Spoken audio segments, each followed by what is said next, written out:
Hello students, कैसे हैं आप। जैसा कि आप सभी को पता है कि हमने पार्टनरशिप के अंदर अपना first chapter fundamental of partnership firm start किया है और हम इसकी 2 क्लासेस ऑलरेडी कर चुके हैं। ठीक है, अगर आपने पिछली 2 क्लासेस नहीं देखी हैं तो आप डिस्क्रिप्शन में जाकर लिंक पर क्लिक करके देख सकते हैं। ठीक है, लास्ट क्लास में हमने क्या किया था, हमने कुछ क्वेश्चंस की प्रैक्टिस की थी और आज की क्लास में हम क्या पढ़ने वाले हैं, एक नए टॉपिक से स्टार्ट करने वाले हैं जिसका नाम है calculation of interest on drawings. Interest on drawing की कैलकुलेशन करने से पहले हमें ये पता करना होगा कि ड्राइंग्स का मतलब क्या होता है। ड्राइंग्स वैसे तो हमने 11th क्लास में भी पढ़ा था, लेकिन फिर से एक बार रिवाइज कर लेते हैं कि what do you mean by drawings. Drawings का मतलब क्या है? ड्राइंग्स का मतलब है कि वो रुपए या फिर हम कह सकते हैं वो गुड्स जिस चीज़ का हम क्या कर रहे हैं, बिजनेस कर रहे हैं, व्यापार कर रहे हैं, अगर वो गुड्स हम क्या करते हैं, बिजनेस से निकालते हैं या फिर हम कोई अमाउंट निकालते हैं और किस लिए, अपने पर्सनल यूज़ के लिए, तो वो क्या कहलाती है, ड्राइंग्स कहलाती है। ठीक है, और हम सभी ने देखा है कि हमारे अकाउंटिंग में एक प्रिंसिपल होता है जिसका नाम है business entity principle. Business entity principle क्या कहता है कि जो हमारा ऑनर है वो क्या है, सेपरेट है फ्रॉम इट्स बिजनेस। ठीक है, और अकाउंटिंग में ये प्रिंसिपल ये भी कहता है कि सारे ट्रांजैक्शन किसके पॉइंट ऑफ व्यू से रिकॉर्ड होंगे, बिजनेस के पॉइंट ऑफ व्यू से रिकॉर्ड होंगे। ठीक है, तो अब हम बात करते हैं इंटरेस्ट ऑन ड्राइंग्स की। मान लो हमारे पास एक पार्टनर है और हमारे पास एक हमारा एक बिजनेस है। बिजनेस में से जब कोई पार्टनर क्या करेगा, विड्रॉ करेगा, कोई अमाउंट या फिर कोई गुड्स निकालेगा। ठीक है, मान लेते हैं हमने 10,000 रुपये का क्या निकाला, कैश निकाला, तो ये हमारी क्या बन जाएंगी, ड्राइंग्स। तो पार्टनर ने बिजनेस में से क्या निकाला, 10,000 रुपये का कैश निकाला, जो कि क्या बन जाएंगी, हमारी ड्राइंग्स। अब बिजनेस क्या करेगा, वो पार्टनर से कहेगा अगर आप अमाउंट विड्रॉ करोगे बिजनेस में से तो हम आपसे क्या चार्ज करेंगे, उसके ऊपर इंटरेस्ट चार्ज करेंगे। ठीक है, इंटरेस्ट पार्टनर से लेंगे और अगर पार्टनर इंटरेस्ट बिजनेस को पे करेगा तो जो इंटरेस्ट बिजनेस को पे किया जाएगा वही हमारा क्या बन जाएगा, इंटरेस्ट ऑन ड्राइंग। पार्टनर ने क्या किया, बिजनेस में से रुपए निकाले और उस रुपए पर पार्टनर ने जो इंटरेस्ट दिया बिजनेस को वो क्या बन जाएगा, हमारा इंटरेस्ट ऑन ड्राइंग्स। अब क्योंकि इंटरेस्ट कौन पे कर रहा है, पार्टनर पे कर रहे हैं, तो पार्टनर के लिए वो इंटरेस्ट जो पे किया जा रहा है बिजनेस को क्या हो जाएगा, एक तरीके का लॉस हो जाएगा। ठीक है, और बिजनेस को ये इंटरेस्ट मिल रहा है तो बिजनेस के लिए क्या बन जाएगी, हमारी इनकम बन जाएगी। ठीक है, इंटरेस्ट ऑन ड्राइंग। अभी हम आगे पढ़ेंगे एक अकाउंट जिसका नाम होगा profit and loss appropriation account. Interest on drawing क्योंकि बिजनेस की इनकम है इसीलिए वो क्रेडिट की जाएगी, क्रेडिट साइड में लिखी जाएगी profit and loss appropriation account के। और पार्टनर के लिए ये एक लॉस है तो उनके कैपिटल अकाउंट से ये डेबिट कर लिया जाएगा। ठीक है, अब हम बात कर लेते हैं कि हमने इंटरेस्ट ऑन ड्राइंग को कैसे कैलकुलेट करना है। इंटरेस्ट ऑन ड्राइंग्स को कैलकुलेट करने के हमारे पास 2 मेथड हैं। सबसे पहला मेथड है हमारे पास एवरेज पीरियड मेथड। इस मेथड के अंदर हमें क्या करना है, देखना है कि पार्टनर क्या करेगा, सेम अमाउंट विड्रॉ करेगा। पार्टनर यहाँ पे सेम अमाउंट का मतलब है फिक्स अमाउंट विड्रॉ करेगा और जो अमाउंट विड्रॉ करेगा उसके बीच जो टाइम गैप होगा, जो टाइम इंटरवल होगा वो क्या होगा, वो भी सेम होगा। Means same amount withdrawn bye partner and time between 2 drawings. जो नेक्स्ट ड्राइंग होगी और जो फर्स्ट ड्राइंग होगी उसके बीच में जो टाइम गैप होगा वो क्या रहेगा, सेम रहेगा। ठीक है, इसको एक एग्जांपल से समझने की कोशिश करते हैं।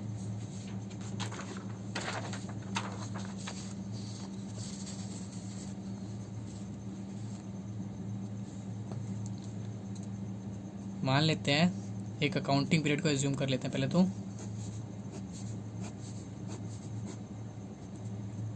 First April 2020। नेक्स्ट मंथ है हमारे पास 1 मई 2020। नेक्स्ट मंथ है हमारे पास 1 जून 2020।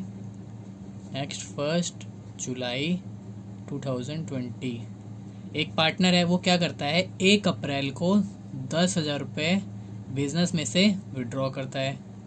फिर वो सेम अगली 1 तारीख को मतलब 1 मई को फिर से 10,000 रुपये बिजनेस में से विड्रॉ करता है। फिर उसके बाद वो 1 जून को 10,000 रुपये बिजनेस में से फिर से विड्रॉ करता है। फिर ऐसे ही करते करते वो हर महीने के 1 तारीख को क्या कर रहा है, 10,000 रुपये विड्रॉ कर रहा है। तो यहाँ पे हम देख रहे हैं कि सेम अमाउंट विड्रॉ किया जा रहा है, और जो टाइम गैप है वो कितना है हर बार, 1 मंथ का। 1 अप्रैल से 1 मई 1 मंथ, 1 मई से 1 जून 1 मंथ, उसके बाद फिर 1 जून से 1 जुलाई भी 1 मंथ।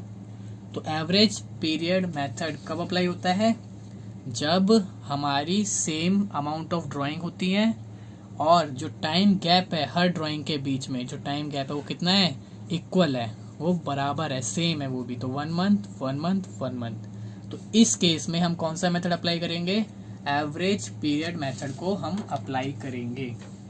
ठीक है, सेम अमाउंट मतलब फिक्स अमाउंट विड्रॉ किया जाएगा हर पार्टनर के द्वारा, और साथ ही साथ जो ड्राइंग्स के बीच में टाइम का गैप होगा वो क्या होगा, वो भी सेम होगा, मतलब इक्वल होगा। ठीक है, अब हम बात कर लेते हैं कि एक फॉर्मूला क्या है इस मेथड के अंदर, हम इंटरेस्ट ऑन ड्राइंग को कैसे कैलकुलेट करेंगे। तो फॉर्मूला हमारे पास यहाँ पे क्या होगा, इंटरेस्ट ऑन ड्राइंग निकालने का। इंटरेस्ट ऑन ड्राइंग निकालने के लिए सबसे पहले हमें चाहिए होगी टोटल ड्राइंग्स। अब टोटल ड्राइंग्स कैसे निकालेंगे, जितने भी अमाउंट की हमने ड्राइंग्स करी हैं उसको मल्टीप्लाई कर देंगे नंबर ऑफ ड्राइंग से। ठीक है, तो हमारे पास क्या निकल के आ जाएगी, टोटल ड्राइंग निकल के आ जाएगी। और उसके बाद क्वेश्चन हमें रेट ऑफ इंटरेस्ट बता देगा कि कितना इंटरेस्ट हमें चार्ज करना है, और उसके बाद हमें जरूरत पड़ेगी एवरेज पीरियड की। अब ये एवरेज पीरियड क्या होता है वो भी समझ लेते हैं, और कुछ एवरेज पीरियड हमें क्या करने पड़ेंगे, लर्न करने पड़ेंगे, और उसको लर्न करने के लिए मैं आपको तरीका बता दूंगा, आप उससे अच्छे तरीके से आसानी से लर्न कर सकते हैं। ठीक है, अब हम चलते हैं एवरेज पीरियड के पास।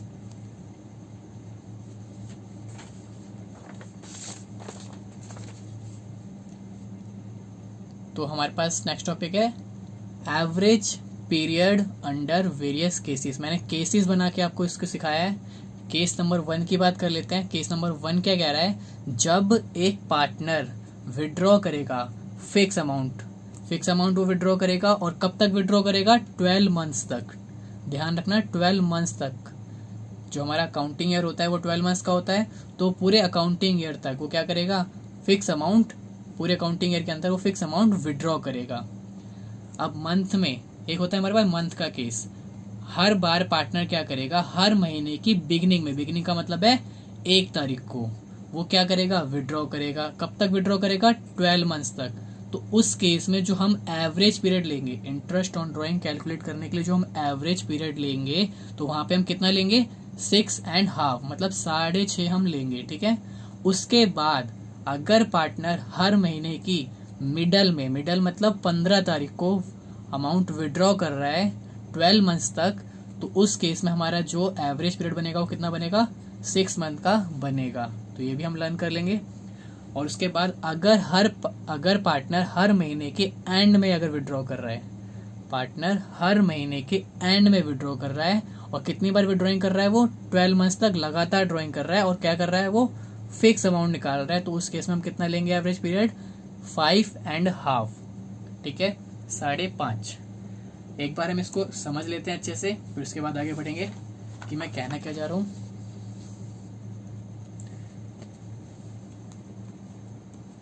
हम यहाँ पे बात कर लेते हैं एक तो अमाउंट की, एक हमारे पास होगा अमाउंट, एक होगा हमारे पास बिगनिंग ऑफ मंथ, एक हम बात कर लेते हैं middle of month. 3 he case होंगे हमारे पास, मिडल ऑफ मंथ, और एक होगा हमारे पास end of month. Beginning of month का मतलब है कि पार्टनर मंथ की स्टार्टिंग में मतलब 1 तारीख को, जैसे कि 1 अप्रैल, उसके बाद 1 मई, उसके बाद 1 जून, 1 जुलाई, उसके बाद सेम ऐसे ही करते करते 1 अगस्त, 1 सितंबर,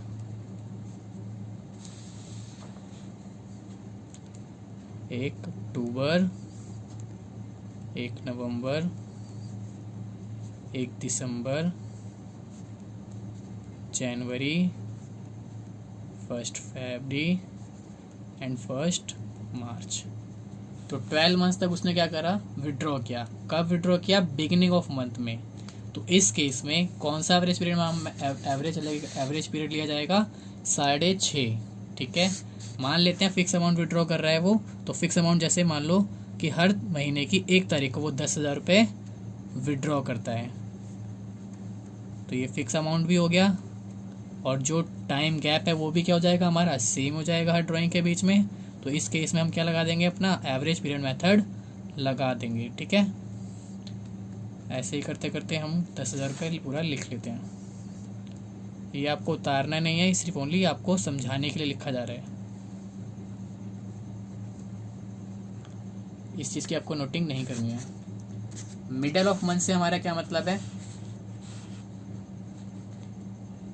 मिडल ऑफ का मंथ का मतलब है कि जैसे यहाँ पे 1 अप्रैल था तो कब हो जाएगा, 1 अप्रैल के बाद 15 अप्रैल, 15 अप्रैल, 15 मई, 15 जून, 15 जुलाई, 15 अगस्त, 15 सितंबर, 15 अक्टूबर, 15 नवंबर, 15 दिसंबर, 15 जनवरी, 15 फेब, 15 मार्च। तो अगर एक पार्टनर हर महीने के मिडल में निकाल रहा है तो इसका मतलब वो कब निकाल रहा होगा, हर महीने की 15 तारीख को वो अमाउंट विड्रॉ कर रहा होगा। और अमाउंट भी कैसा होगा, फिक्स अमाउंट होगा। तो उस केस में हम क्या करेंगे, मिडल वाला फैक्टर ले लेंगे। और मिडल वाला फैक्टर कितना है हमारा, 6। एवरेज पीरियड कितना है हमारा, 6। और एंड की बात कर लेते हैं। अगर एंड ऑफ मंथ की बात करें तो एंड में क्या होगा, हर महीने के एंड में, जैसे 30 अप्रैल, 31 मई, 30 जून, 31 जुलाई, 31 अगस्त, 30 सितंबर, 31 अक्टूबर, 30 नवंबर, 31 दिसंबर, 31 जनवरी,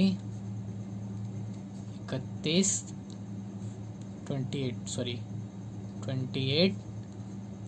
फरवरी। फैब में 28 डेज होते हैं और 29 भी होते हैं, लेकिन वो बहुत कम, 4 साल में एक ही बार आएगा, तो उसको हम इग्नोर करेंगे, 28 लेके चलेंगे। और उसके बाद 31 मार्च। तो अगर पार्टनर एंड में बात करेगा, एंड ऑफ मंथ, तो हमेशा क्या मानेंगे, एंड 30 और 31 मानेंगे। और मिडल की बात करेगा तो मिडल में क्या मानेंगे, 15 मानेंगे। बिगिनिंग की बात करेगा तो क्या मानेंगे, 1 तारीख मानेंगे। और अमाउंट क्या रहेगा, हर बार ड्राइंग का फिक्स रहेगा, मतलब सेम रहेगा। ठीक है, तो वही चीज़ आपको मैंने समझाई है यहाँ पे कि अगर एक पार्टनर विड्रॉ करता है फिक्स अमाउंट, और कब तक विड्रॉ करता है, 12 मंथ्स तक, तो उस केस में क्या होगा, अगर वो हर महीने की बिगिनिंग में ड्राइंग कर रहा है तो 6.5 एवरेज पीरियड लगेगा। हर महीने के मिडल में ड्राइंग कर रहा है तो 6 एवरेज पीरियड लगेगा। और अगर वो महीने के एंड में कर रहा है, हर महीने के एंड में ड्राइंग कर रहा है, तो एवरेज पीरियड हमारा 5.5 लगेगा। ठीक है, अब इसको याद कैसे रखेंगे, देखो टोटल मंथ्स हमारे कितने हैं, टोटल मंथ्स है हमारे पास 12 का हाफ कितना हो जाएगा, 6। क्योंकि हम बात कर रहे हैं हर मंथ की, मंथ का मतलब है 1, तो 1 का हम क्या कर देंगे, हाफ कर देंगे। मंथ का मतलब है 1 और 1 का हम क्या कर देंगे, हाफ, मतलब ये ऐसे करके। तो बिगिनिंग के लिए हम क्या करेंगे, 6 के अंदर हाफ क्या कर देंगे, ऐड कर देंगे, तो क्या हो जाएगा 6 एंड हाफ। और एंड के लिए हम क्या करेंगे, 6 में से हाफ को माइनस कर देंगे, तो कितना हो जाएगा 5 एंड हाफ। तो इस तरीके से हमने मंथ के लिए एवरेज पीरियड क्या कर लिए, लर्न कर लिए। ठीक है, 6 एंड हाफ कब के लिए, बिगिनिंग के लिए, 6 कहाँ के लिए, मिडल के लिए, और 5 एंड हाफ हमारा एंड के लिए।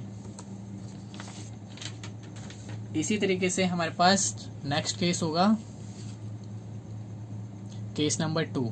केस नंबर 2 क्या कह रहा है, जब एक पार्टनर क्या कर रहा है, विड्रॉ कर रहा है फिक्स अमाउंट यहाँ पर भी फिक्स अमाउंट निकालेगा और कब तक निकालेगा, 12 मंथ्स तक निकालेगा, ठीक है।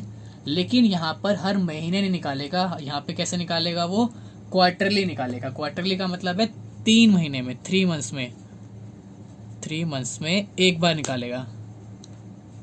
तो 3 मंथ्स में एक बार निकालेगा, तो कब कब निकालेगा, जैसे 1 अप्रैल को निकाल लिएगा, ठीक है। बिगिनिंग की बात करेंगे तो 1 अप्रैल को निकालेगा, उसके बाद 1 जुलाई को निकालेगा, ठीक है। मैं एक बार आपको समझा देता हूँ ये भी फटाफट से जल्दी से।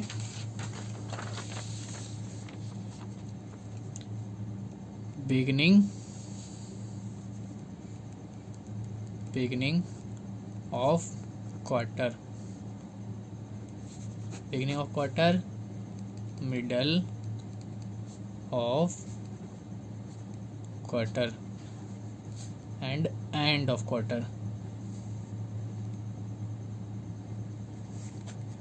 तो बिगिनिंग कब होगी क्वार्टरली मतलब 3 महीने, तो 1 अप्रैल को, फिर 3 महीने बाद 1 जुलाई को, फिर 3 महीने बाद 1 अक्टूबर को, और फिर 3 महीने बाद 1 जनवरी को। सेम मिडल की बात करेंगे तो 15 अप्रैल हो जाएगा, इसी तरीके से 15 जुलाई हो जाएगा, और फिर 15 अक्टूबर हो जाएगा एंड 15 जनवरी हो जाएगा। उसके बाद सेम अगर एंड की बात करेंगे तो 30 अप्रैल,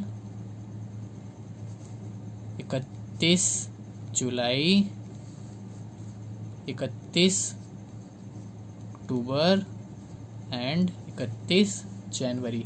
और यहाँ पे जो अमाउंट रहने वाला है वो भी क्या रहेगा, यहाँ पे भी फिक्स रहेगा, मतलब सेम रहेगा। मान लेते हैं 10,000 रुपये, इस केस में भी 10,000 रुपये, इस केस में भी 10,000 रुपये, और यहाँ भी 10,000 रुपये।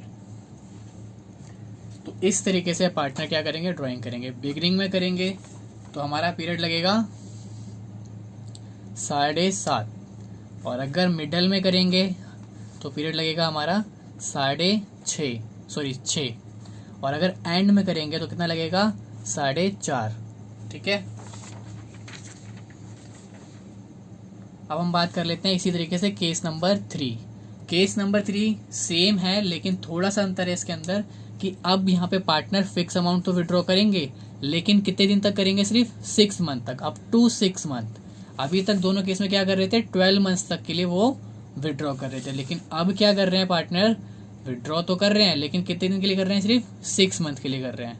तो यहाँ पे क्या होगा, पार्टनर विड्रॉ करेंगे हर मंथ के बिगिनिंग में, फिर से वही चीज़, बिगिनिंग का मतलब 1 तारीख को, हर मंथ के मिडल में, मिडल का मतलब 15 तारीख को, और हर मंथ के एंड में, एंड का मतलब है 30 या फिर 31 तारीख को, लेकिन 6 महीने तक विड्रॉ करेंगे। तो जब 6 महीने तक विड्रॉ करेंगे तो हमारा केस क्या बन जाएगा, हमारे पास बिगिनिंग के लिए 3.5 एवरेज पीरियड बनेगा, मिडल के लिए 3 बनेगा, और एंड के लिए 2.5 बनेगा, ठीक है। ओके जी। क्वार्टर के तरीकों को हम याद कैसे रखेंगे, क्वार्टरली का जैसे मैंने भी समझाया था आपको, बिगिनिंग मिडल में तो आपका कितना हो जाएगा, 6 हो जाएगा। अब क्वार्टर का मतलब होता है 3, तो 3 का हाफ कर लेते हैं। 3 का हाफ कितना होता है, 1.5। तो 1.5 अब क्या करोगे, 6 में प्लस करोगे तो 7.5 बन जाएगा। तो ये आपका फैक्टर निकल के आ जाएगा किसका, क्वार्टरली में बिगिनिंग का। और सेम अगर 6 में से आप क्या कर दोगे, माइनस कर दोगे 1.5, तो आपका क्या बन जाएगा, 4.5, जो कि आपका फैक्टर निकल के आ जाएगा एंड ऑफ क्वार्टर का। एंड मिडल में तो आपका कितना रहने वाला है, 6 रहने वाला है ही, ठीक है। उसके बाद हमारे पास केस नंबर 4 है। केस नंबर 4 हमें क्या सिखा रहा है, केस नंबर 4 हमें ये बता रहा है कि अगर हमें डेट ऑफ विड्रॉल मतलब डेट ऑफ ड्राइंग क्वेश्चन में नहीं दिया, जैसे कि अभी हमने 3 केस पढ़े, तीनों ही केस में हमें क्वेश्चन ये बता रहा है कि पार्टनर जो है ड्राइंग करता है या तो हर महीने के स्टार्टिंग में, या तो हर महीने के बीच में, या फिर हर महीने के एंड में, ठीक है। लेकिन केस नंबर 4 क्या कह रहा है कि पार्टनर ड्राइंग तो कर रहा है, लेकिन उसकी डेट आपको क्वेश्चन में नहीं दी हुई है। क्वेश्चन आपको डेट नहीं बता रहा कि वो कब कर रहा है, मतलब बिगिनिंग में कर रहा है, मिडल में कर रहा है, या फिर एंड में कर रहा है। तो ऐसा कुछ भी नहीं बताया गया क्वेश्चन के अंदर। तो उस केस में हम क्या करेंगे, इंटरेस्ट ऑन ड्राइंग को कैसे कैलकुलेट करेंगे, उस केस में हम ये मान लेंगे कि जो हमारा एवरेज पीरियड है वो कितना है 6 मंथ का है। ठीक है, आपको आ गया समझ ये चीज़ कि हमारा एवरेज पीरियड कितना है 6 मंथ का। ये जब भी अप्लाई होगा जब हमें डेट ऑफ ड्रॉइंग या फिर date of withdrawal is not given. तो ये बहुत इंपॉर्टेंट केस है, यहाँ से 1 नंबर का क्वेश्चन बन जाता है क्योंकि हम यहाँ पे गलती कर देते हैं। ठीक है, याद रखना इस चीज़ को। डेट ऑफ ड्रॉइंग अगर नहीं दी है तो कितना लगेगा हमारा एवरेज पीरियड 6 मंथ का लगेगा, मतलब 6 हो जाएगा। ठीक है, इसी से इम्पोर्टेंट जुड़ा एक इम्पॉर्टेंट नोट भी है हमारे पास। अभी यहाँ पे तो हम मान के चल रहे हैं केस नंबर 4 में हमने बात करी है ईयरली मतलब 12 मंथ्स का हमारा ईयर है। अगर हमारा अकाउंटिंग पीरियड 12 मंथ्स का नहीं है, जैसे मान लो 6 मंथ का है या फिर 6 से भी कम का है, तो उस केस में हम क्या कर देंगे, हाफ अकाउंटिंग पीरियड को क्या ले लेंगे, एवरेज पीरियड ले लेंगे। जैसे कि अगर हमारा अकाउंटिंग पीरियड 6 मंथ का है तो हम कितना ले लेंगे, एवरेज पीरियड 3 ले लेंगे। अगर हमारा अकाउंटिंग पीरियड 5 मंथ का है तो हम कितना ले लेंगे, 2.5 मतलब 2.5 ले लेंगे। और अगर हमारा अकाउंटिंग पीरियड कितना है 4 मंथ्स का है तो हम कितना ले लेंगे, 2 ले लेंगे। सेम यहाँ पे भी तो वही हुआ है, क्योंकि यहाँ पे हमें डेट ऑफ ड्राइंग नहीं दी है और टोटल हमारा अकाउंटिंग पीरियड कितने मंथ का होता है, अकाउंटिंग पीरियड हमारा होता है 12 मंथ्स का। तो 12 का हाफ कितना हो गया 6, तो यहाँ भी तो हमने वैसे ही लिया है। तो सेम यहाँ भी हमें वही बात बताई गई है कि अगर अकाउंटिंग पीरियड 6 महीने का है या फिर उससे कम का है तो हमेशा आपको एवरेज पीरियड के लिए क्या कर देना है, जितना भी आपका अकाउंटिंग पीरियड की ड्यूरेशन है उसका क्या कर देना है, हाफ कर देना है। ठीक है, जैसे 6 है तो उसका 3 हो जाएगा, 5 का 2.5, 4 का 2। ठीक है, नेक्स्ट केस है हमारे पास केस नंबर 5। केस नंबर 5 भी आपका क्या है, वेरी इंपॉर्टेंट है। यहाँ से भी आपका 1 नंबर का क्वेश्चन बन जाता है और जो कि हम बहुत बार गलत कर देते हैं। क्यों गलत कर देते हैं अभी बताता हूँ। देखो, वैन केस नंबर 5 क्या कह रहा है, when rate of interest is given, rate of interest is given without the word per annum.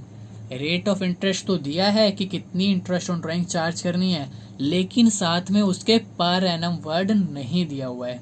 तो उस केस में जो इंटरेस्ट ऑन ड्राइंग कैलकुलेट की जाएगी तो उस केस में हमें एवरेज पीरियड को क्या कर देना है, इग्नोर कर देना है, मतलब उसको नहीं लेना है। मतलब हमारा जो फॉर्मूला होगा वो कैसा हो जाएगा, आपको दिखा देता हूँ कि इंटरेस्ट ऑन ड्राइंग जो निकाली जाएगी उसके लिए हम क्या ले लेंगे, टोटल ड्राइंग्स ले लेंगे, रेट ले लेंगे, डिवाइड कर देंगे 100 से और एवरेज पीरियड को हम क्या कर देंगे, इग्नोर कर देंगे। इग्नोर क्यों करना है, क्योंकि क्वेश्चन ने हमें रेट ऑफ इंटरेस्ट तो दिया है लेकिन साथ में उसके क्या नहीं दिया, वर्ड। कौन सा वर्ड नहीं दिया, पर एनम वर्ड नहीं दिया। तो जब भी हमें रेट ऑफ इंटरेस्ट दिया जाएगा और उसके साथ में पर एनम वर्ड नहीं दिया जाएगा तो इस केस में हम एवरेज पीरियड को क्या कर देंगे, इग्नोर कर देंगे। ठीक है, आगे बात समझ। अब हमने एवरेज पीरियड पढ़ तो लिया और हमने याद भी करने की कोशिश कर ली। ठीक है, अब ये एवरेज पीरियड अगर हम बाई चांस भूल जाते हैं तो उसको हम क्या निकाल सकते हैं, हाँ इसको हम निकाल भी सकते हैं। इसका एक फॉर्मूला होता है, एवरेज पीरियड को निकालने का एक फॉर्मूला होता है, वो भी मैं आपको बता देता हूँ।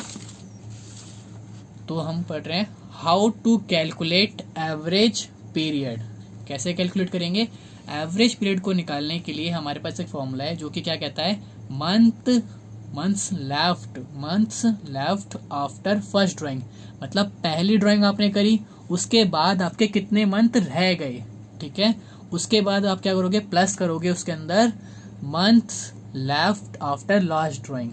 आपने जो लास्ट ड्राइंग करी उसके अंदर आपके कितने, उसके बाद आपके कितने मंथ्स रह गए, और दोनों को प्लस करके क्या कर दोगे, आप डिवाइड कर दोगे 2 से। मैं आपको सॉल्व करके भी दिखाता हूँ, पता लगेगा आपको कैसे करना है। जैसे हम मान लेते हैं हमारा केस नंबर 1, यहाँ पे क्या कर रहे थे, हम हर महीने क्या कर रहे थे, ड्राइंग कर रहे थे बिगनिंग में। अगर हम मान लेते हैं बिगनिंग में करते हैं तो हमने मान लो बिगनिंग में करी, तो अभी मैंने आपको एक चार्ट बना के दिखाया था। अगर हमने ड्राइंग अगर बिगिनिंग ऑफ मंथ करी तो पहली ड्राइंग हमने कब करी होगी, 1 अप्रैल को। पहली ड्राइंग हमने कब करी होगी, 1 अप्रैल को। तो हमारे कितने मंथ लेफ्ट रह गए, 31 मार्च तक। 31 मार्च तक हमारे कितने मंथ लेफ्ट रह गए, 12। तो हम यहाँ पे लिख लेंगे 12। उसके बाद हम क्या करेंगे, उसके अंदर प्लस करेंगे। क्या प्लस करेंगे, month left after last drawing. तो लास्ट ड्राइंग हमने कब करी होगी, 1 मार्च को। तो उसके बाद 31 मार्च तक, 1 मार्च को हमने ड्राइंग करी लास्ट, तो 31 मार्च तक 1 महीना भी तो रह गया, तो इसको प्लस कर लेंगे। तो month left after last drawing, तो 12 + 1 कितना हो गया हमारे पास 13, और इसको 2 से डिवाइड कर देंगे तो हमारा कितना निकल के आ जाएगा 6.5। तो इस तरीके से ये आपके एवरेज पीरियड बने हैं। हम मिडल की भी बात कर लेते हैं, सेम इस तरीके से मिडल का भी निकाल के देख लेते हैं। मिडल का मतलब है कि आपने जो ड्राइंग करी है वो कब करी होगी, हर महीने की 15 तारीख को की होगी। तो आपकी पहली ड्राइंग आपने कब करी, 15 अप्रैल को। तो फर्स्ट ड्राइंग आपने 15 अप्रैल को करी, तो उसके बाद मंथ कितने लेफ्ट रह गए, 11 महीने पूरे और 15 दिन अप्रैल के। इसका मतलब मैं कह सकता हूं कि हमारे 11.5 महीने मतलब 11.5 मंथ लेफ्ट हो गए पहली ड्राइंग के बाद। और उसके बाद हमारा फॉर्मूला क्या कहता है, month left after last drawing. तो अगर हम मिडल में ड्राइंग कर रहे हैं, हर के मंथ के मिडल में ड्राइंग कर रहे हैं, तो लास्ट ड्राइंग हमने कब करी होगी, 15 मार्च को करी होगी।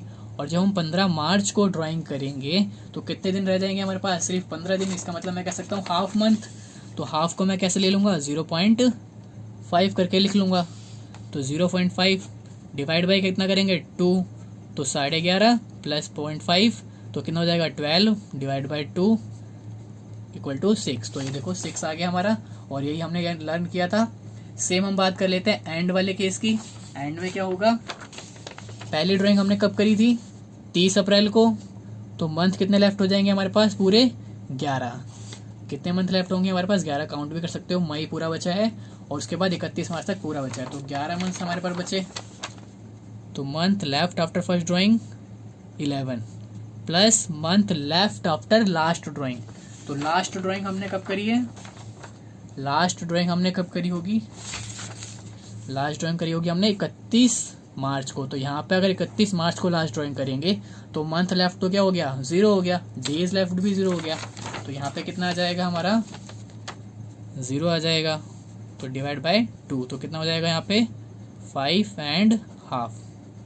तो इसी तरीके से आप क्या करोगे, इस चीज़ को लर्न भी कर सकते हो और खुद भी निकाल सकते हो। तो आज आपका होमवर्क क्या है, आज आपका सिर्फ इतना ही होमवर्क है कि आपको यहाँ तक जितना मैंने आज पढ़ाया है वो आपको सारे के सारे एवरेज पीरियड, होमवर्क में आपको क्या करना है, एवरेज पीरियड को लर्न करना है और आपको हर एक एवरेज पीरियड को निकाल कर देखना है। कैसे निकाल कर देखना है, आपको एवरेज पीरियड का जो फॉर्मूला है उससे निकाल कर भी देखना है, ठीक है। नेक्स्ट क्लास में हम क्या करेंगे, हमारा भी एक मेथड रह गया इंटरेस्ट ऑन ड्राइंग का, प्रोडक्ट मेथड, वो पढ़ेंगे। और अगली क्लास में हम इस मेथड में जो हमने पढ़ा है उसके ऊपर प्रैक्टिकल क्वेश्चन की प्रैक्टिस करेंगे, ठीक है। Thank you so much.